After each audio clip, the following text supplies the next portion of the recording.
When India won her independence in 1947, there were cheers and celebrations, but also fires, screams, and an aching silence that followed one of history's greatest tragedies.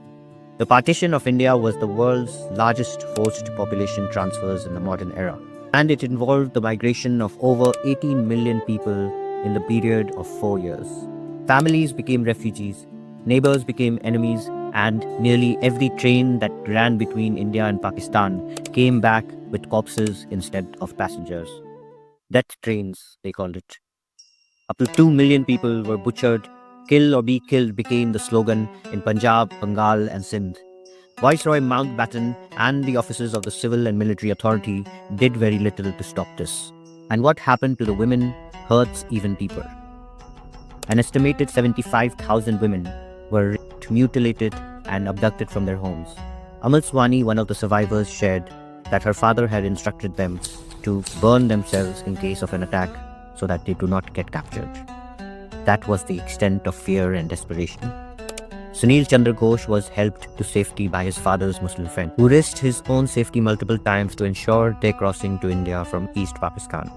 Ali Shan watched a mob murder his entire family and survived alone in a refugee camp as an 8-year-old. These are just 3 of the 2 million stories. Rescue teams led by people like Mridula Sarabhai and Anis Kidwai risked their lives searching for the missing people, reuniting some with their families. But sometimes families also rejected them. Honor seems to be its own poison. Gandhi walked riot-torn streets in Bengal, fasting and pleading to calm the mobs.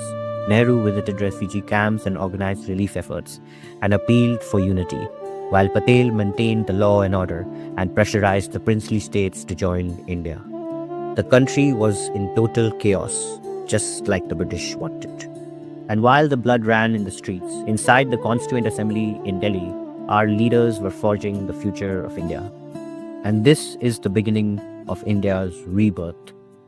Our leaders built a country out of trauma, grief, and an impossible hope that someday the killing would stop and a fraternity will prevail, supported by the 3 pillars of justice, liberty, and equality.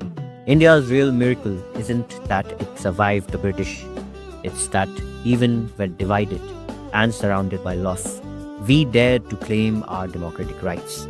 We wrote the most detailed constitution in the world and declared ourselves a republic. In 1952, while Western democracies were still fighting over who should vote, 142 million Indians held the power of democracy in their hands and voted for the first time.